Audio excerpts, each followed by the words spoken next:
कम उम्र में ही अच्छी सफलता प्राप्त कर लेने के बाद श्याम का रुतबा अपने समाज में काफी बढ़ गया था। आखिर कितने कम युवक होते हैं जो अपने जवानी के पहले चरण में ही अपने जीवन की उच्च उपलब्धियों को प्राप्त कर लेते हैं, लेकिन श्याम ने वो कर दिखाया था। भले ही वो पढ़ाई में ज्यादा होशियार नहीं था, लेकिन फिर भी वो अपने दोस्तों में सबसे ज्यादा कामयाब इंसान था और इसी वजह से उसके सबसे प्रिय मित्र धनंजय को उससे ईर्ष्या होती थी। जहां पर श्याम अपने नाम की ही तरह सांवले रंग के थे, वहीं पर धनंजय गौरवर्ण युवक था। धनंजय और श्याम दोनों ने एक साथ पढ़ाई की थी और धनंजय श्याम से कई गुना होशियार था, लेकिन इसे तकदीर की बात कहें या कोई चमत्कार वो आप पर निर्भर करता है, लेकिन श्याम अपने जीवन में धनंजय से ज्यादा उपलब्धियां प्राप्त कर चुका था। दोनों बहुत गहरे मित्र थे। दोनों एक दूसरे से अपने मन की बातें साझा किया करते थे, लेकिन अब परिस्थितियां बदलने लगी थी। श्याम जिंदगी में ज्यादा कामयाब हो गया था और वहीं पर धनंजय उससे पीछे रह गया था और इसीलिए अब इन दोनों के बीच बातें बहुत कम होती थी और इस परिस्थिति को पैदा करने में दोनों का बराबर हाथ था। जहां पर श्याम अपनी कामयाबी से अहंकार में आ गया था, वहीं पर धनंजय ईर्ष्यावश अपने दोस्त से बातें करने में कतराता था और इसी वजह से इन दोनों में दूरियां बनने लगी थी। आखिरकार वो दिन भी आ गया जब श्याम के लिए उस नगर के सबसे अमीर सेठ की बेटी का रिश्ता आया। श्याम अपने जीवन से बहुत खुश था। उसके पास किसी चीज की कोई कमी नहीं थी। उसने अपने दोस्त धनंजय को अपनी शादी में आने का न्योता भेजा। जब धनंजय को पता चला कि उसका दोस्त श्याम उसी लड़की से शादी कर रहा था जिससे धनंजय का प्रेम प्रसंग चल रहा था। हाँ, धनंजय उस सेठ की बेटी से प्रेम करता था और बदले में उसकी बेटी भी धनंजय से प्रेम करती थी। इसीलिए धनंजय को कुछ समझ में नहीं आया कि ये सब कब और कैसे हुआ। उसका दिल टूट गया था। वो तुरंत अपनी प्रेमिका से मिलने के लिए पहुंच जाता है। जब वो अपनी प्रेमिका से इस शादी के बारे में पूछता है तो उसकी प्रेमिका उसे जवाब देती है कि ये शादी मेरे पिता ने तय की है और मैंने अपने पिता को तुम्हारे बारे में बताया था, लेकिन उन्होंने ये कहा कि तुम अपनी जिंदगी में कामयाब नहीं हो, इसीलिए मेरी शादी तुमसे नहीं हो सकती। ये सुनते ही धनंजय का मन बैठ गया था। वो जिसे सबसे ज्यादा प्रेम करता था वही उसे छोड़कर जा रही थी, वही उसे नाकामयाबी का तमाचा लगाकर जा रही थी। धनंजय ने दर्द भरे दिल से अपनी प्रेमिका से पूछा कि ये तो तुम्हारे पिता चाहते हैं कि तुम्हारी शादी उसके साथ हो, लेकिन मैं जानना चाहता हूँ कि तुम क्या चाहती हो। क्या तुम मेरे साथ चलोगी? हम दोनों भाग सकते हैं, दोनों दूर जाकर कोई दूसरा संसार बसा सकते हैं। क्या तुम मेरे साथ चलने के लिए तैयार हो? ये सुनकर उसकी प्रेमिका ने कहा कि नहीं, मैं अपने पिताजी को छोड़कर नहीं जा सकती। अगर मैं चली गई तो मेरे पिताजी जिंदा नहीं रह पाएंगे, वो अपने प्राण त्याग देंगे और मैं अपने पिता की मौत का कारण नहीं बन सकती। और ये कहकर उसकी प्रेमिका वहां से भाग गई। ना तो धनंजय उस शादी में गया और ना ही उस शादी को रोक पाया। वो बस अपने ही गम में डूब गया था। उसे कोई रास्ता नजर नहीं आ रहा था, इसीलिए वो अपना नगर छोड़कर हमेशा हमेशा के लिए कहीं दूर चला जाता है। कोई नहीं जानता, बिना किसी को बताए वो बस यूं ही गायब हो गया था। धनंजय के दोस्त श्याम ने उसे ढूंढने की बहुत कोशिश की। बहुत लोगों से पूछा कि धनंजय कहाँ चला गया, लेकिन उसकी कोई खोज खबर नहीं मिली। आखिरकार कई वर्ष बीत गए, जीवन चक्र चलता रहा और श्याम अब बूढ़ा हो चला था। उसकी पत्नी चल बसी थी और उसके बच्चे बड़े हो चुके थे। उसके बच्चे उसकी कोई बात नहीं मानते थे। वो खुद को अपने पिता से ज्यादा समझदार मानते थे, इसीलिए वो उनकी कोई भी सीख, कोई भी समझ अपनाते नहीं थे, बल्कि उसका मजाक बना देते थे। अब श्याम अपने जीवन से परेशान हो चुका था। अब वक्त पहले जैसा नहीं रहा था।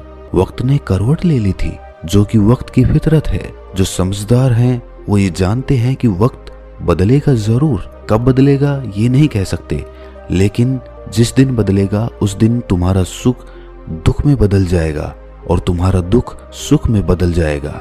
और इसी प्रकार श्याम का हंसता खेलता जीवन अब पूरी तरह से दुखी हो चुका था। एक दिन रात के वक्त बिना किसी को बताए श्याम अपने घर को छोड़कर वहां से चला जाता है। वो भी उस नगर से गायब हो जाता है। उसके बच्चे उसे ढूंढने की बहुत कोशिश करते हैं, लेकिन उनको उसकी कोई खोज खबर नहीं मिलती। यूं ही कई महीनों तक भटकने के बाद एक दिन श्याम को हिमालय की तलहटियों में अपना दोस्त धनंजय मिलता है। धनंजय ने बौद्ध भिक्षु का चिवर धारण कर रखा था और उसके हाथ में एक भिक्षा पात्र भी था। दोनों ने एक दूसरे को देखते ही पहचान लिया। धनंजय ने श्याम को अपनी कुटिया में आने का आमंत्रण दिया। धनंजय आगे आगे चल रहा था और श्याम पीछे पीछे चल रहा था। घना जंगल था और अंधेरा हो चला था। श्याम को ये चिंता सताई जा रही थी कि कहीं कोई जंगली जानवर उन पर हमला ना कर दे। इसीलिए उसने अपने दोस्त से पूछा कि तुम्हारी कुटिया और कितनी दूर है। इसका जवाब देते हुए धनंजय ने कहा कि यहाँ से बस कुछ ही दूरी पर मेरी कुटिया है, तुम चिंता मत करो, यहाँ पर कोई जंगली जानवर नहीं आते। ये उत्तर सुनकर श्याम अक्का बक्का रह गया। उसने सोचा कि इसने मेरे मन की बात कैसे पढ़ ली। इसे ये कैसे पता चला कि मेरे मन में जंगली जानवरों का डर बैठा हुआ है। मैंने तो इसे कुछ बताया भी नहीं, तो फिर इसने किस प्रकार जान लिया। आखिर वो कौन सी विधि है जिससे हम दूसरों के मन की बात जान लेते हैं? क्या ये सच में हो सकता है? उसके मन में ऐसे ऐसे ख्याल आने लगे। वैसे तो उसके मन में बहुत सारे सवाल चल रहे थे। वो अपने दोस्त से पूछना चाहता था कि इतने साल वो कहाँ पर था और उसने क्या क्या किया, लेकिन सबसे पहले उसने यही पूछा कि तुमने मेरे मन की बात कैसे जान ली? मैंने तो तुम्हें कुछ बताया नहीं, तो फिर तुम्हें कैसे पता चल गया? क्या ये कोई विद्या है, कोई ज्ञान है जो तुमने सीखा है? ये सुनकर धनंजय ने मुस्कुराते हुए कहा कि ये कोई विद्या नहीं है, ये कोई चमत्कार भी नहीं है। ये तो तुम्हारी वाणी से स्पष्ट हो रहा था। तुम जिस प्रकार बोल रहे थे, तुम्हारे बोलने में वो डर प्रदर्शित हो रहा था। मैं तो बस सुन रहा था और सुनने मात्र से मुझे पता चल गया कि तुम कितने डरे हुए हो। श्याम ने कहा कि यार, मुझे तो खुद नहीं पता कि मैंने वो शब्द किस भाव में बोले, किस प्रकार बोले। मुझे तो याद भी नहीं है, मैं तो भूल भी चुका हूँ। और तुम कह रहे हो कि उस वक्त मैं डरा हुआ था। चलते चलते वो बातें कर रहे थे और कुटिया के नजदीक पहुंच चुके थे। कुटिया के प्रांगण में प्रवेश करते हुए श्याम ने देखा कि कुटिया के बाहर छोटी सी बगीची लगाई हुई है। उस बगीची में बहुत सुंदर सुंदर फूल लगे हुए हैं और साथ ही कुछ सब्जियां भी लगी हुई हैं। उसके बाद उन दोनों ने कुटिया में प्रवेश किया। कुटिया में श्याम ने देखा कि वहीं पर एक चूल्हे की व्यवस्था की हुई है और साथ में थोड़ी दूरी पर एक आसन भी रखा हुआ है। श्याम के मन में बहुत सारे सवाल चल रहे थे। उनको भांपते हुए धनंजय ने कहना शुरू किया कि दोस्त, मैं जानता हूँ तुम्हारे मन के अंदर बहुत सारे सवाल होंगे कि अचानक मैं कहाँ गायब हो गया था। अब मैं उस पड़ाव पे आ चुका हूँ कि मेरे लिए कुछ भी छुपाना या कुछ भी बताना एक समान बात है। धनंजय ने अपने दोस्त श्याम को बताया कि जिस लड़की से तुम्हारी शादी हुई थी वो मेरी ही प्रेमिका थी और उससे मैं टूट गया था।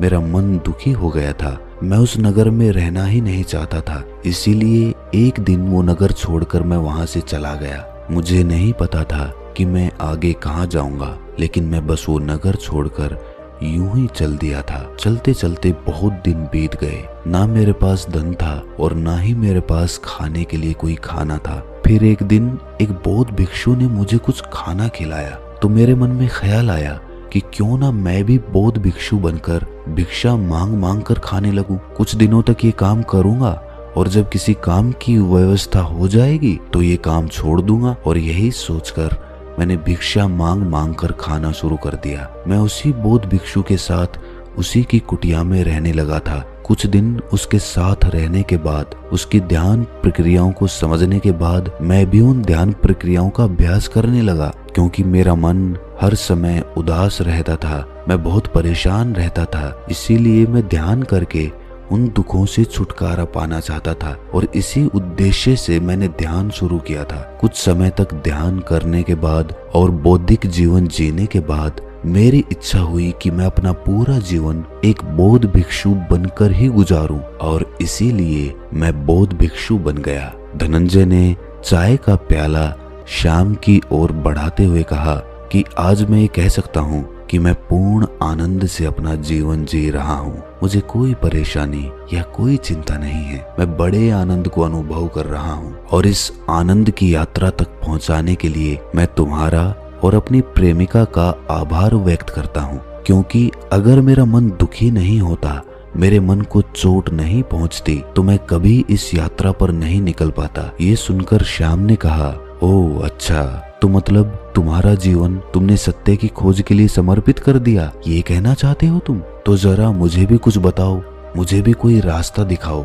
मैंने भी अपने जीवन से परेशान होकर अपना घर बार त्याग दिया है। अब मैं भी सत्य की खोज करना चाहता हूँ। मैं भी चाहता हूँ कि मैं भी जीवन के असली आनंद को पहचान सकूं। तुम मेरे मित्र हो, क्या तुम मुझे कुछ ज्ञान की बातें नहीं बताओगे? ये सुनकर धनंजय ने कहा कि सारा ज्ञान, सारा ध्यान, सब बातें एक ही सत्य में निहित है कि किसी भी प्रकार तुम सत्य की यात्रा पर तो निकलो।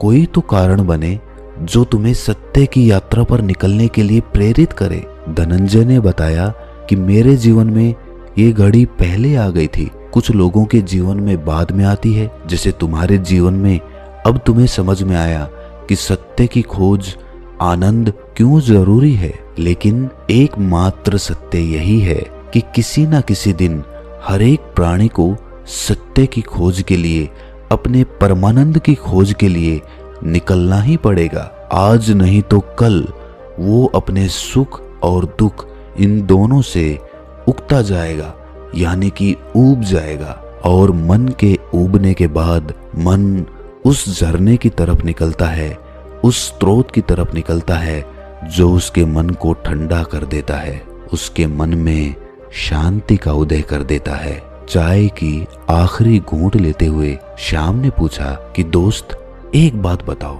सत्य की खोज करने से यानी कि ध्यान करने से हमारे अंदर क्या बदलाव आते हैं? तुमने अपने अंदर क्या बदलाव महसूस किए? धनंजय, जो कि अब बौद्ध भिक्षु बन चुका था, उसने बताया कि ध्यान हमें जगाने का काम करता है, जागृति की तरफ लेकर जाता है। हमारा मस्तिष्क, हमारी चेतना जो सोई हुई है, उस पर से पर्दा हटाकर, माया का जाल हटाकर हमें होश में लेकर आता है। अभी हम जंगल से आ रहे थे तो मैंने कैसे पहचान लिया कि तुम्हारी वाणी में, तुम्हारे शब्दों में डर का एहसास है। वो किस वजह से हो पाया? क्योंकि मैं तुम्हें सुन रहा था, सिर्फ सुन रहा था, इसके अलावा कुछ भी नहीं सोच रहा था। मतलब मैं जगा हुआ था, पूर्ण रूप से जगा हुआ था, वहां पर मौजूद था। वहां पर सिर्फ मेरा शरीर नहीं था, मेरे कदम नहीं चल रहे थे, बल्कि मैं पूर्ण रूप से मौजूद था। मेरे कान भी जगे हुए थे और जब मेरे कानों में तुम्हारे शब्द पड़े तो मेरे मस्तिष्क ने तुरंत समझ लिया कि तुम डर में हो, तुम भय में हो। ध्यान हमें सिर्फ मौजूद रहना, ध्यान हमें पूर्ण रूप से मौजूद होने की प्रक्रिया देता है। कैसे हम निरंतर होश में रह सकें, जगे हुए रह सकें, पूर्ण रूप से हमारे तन का रोम रोम जगा हुआ हो, जागरूक हो। और जब वो जागरूकता आती है तो आप किसी भी काम को बड़ी आसानी के साथ सफल बना सकते हैं, क्योंकि किसी भी काम की कामयाबी इसी बात पर निर्भर करती है कि आप कितने मौजूद होकर उस काम को कर पाते हो। चाय खत्म हो चुकी थी, रात भी काफी हो चुकी थी। दोनों दोस्तों की चर्चा काफी गहरी थी और इस चर्चा से, इस उपदेश से श्याम का मन भी परिवर्तित होने लगा था। उसे भी कुछ कुछ एहसास होने लगा था कि जीवन में सबसे ज्यादा जरूरी क्या है। भले ही वो उस यात्रा पर देरी से निकला, लेकिन आखिर निकला तो। उसे इस बात की खुशी थी कि जहाँ जागे वहीं सवेरा। उसे इस बात का सुकून था कि इतने साल सोए रहने के बाद आखिरकार आज उसकी नींद टूट गई है। अब वो भी अपने जीवन की एक नई यात्रा शुरू करेगा, सत्य की खोज में निकलेगा, खुद उस आनंद को अनुभव करके देखेगा। किसी की बातों पर विश्वास नहीं करेगा जब तक खुद वो एहसास ना ले ले। और उसे पता चल चुका था कि इसकी शुरुआत उसे ध्यान से ही करनी होगी। इसीलिए उसने वहीं अपने दोस्त के साथ कुटिया में रहते हुए कुछ दिन ध्यान सीखना शुरू कर दिया। कुछ दिनों के ध्यान अभ्यास के बाद उसका मन भी शांत होने लगा था। अब उसे एहसास हो गया था कि ध्यान से अभूतपूर्व शांति का एहसास किया जा सकता है। और वो भी अपने दोस्त के साथ इस यात्रा पर आगे निकल पड़ा। तो दोस्तों कैसी लगी ये कहानी आपको कमेंट सेक्शन में जरूर बताना और चैनल को सब्सक्राइब करके नोटिफिकेशन बेल को जरूर प्रेस कर लेना। तो मिलते हैं अगली कहानी में, तब तक के लिए अपना ख्याल रखें।